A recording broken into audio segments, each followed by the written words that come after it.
less energy. Some may see that as a bit backwards, but we like to see things differently. Join us and see energy from a different angle. Over.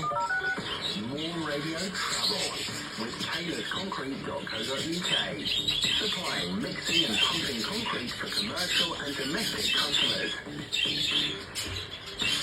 The M23 going south, one lane is shut because of flooding between junction 10A at Morecambe and junction 11 between Cottage. In Hatton, Ockley Lane, that's partially blocked because of a crack. Look out for long queues around Flowers Close. And in Alfriston, the flooding causing problems around North Street. There are queues between Lovington Road and the High Street. There's also delays in Lewis on the A26. Traffic heavy from the Coolfell Tunnel going down towards Southern. When you can update me, it's 03333 44622.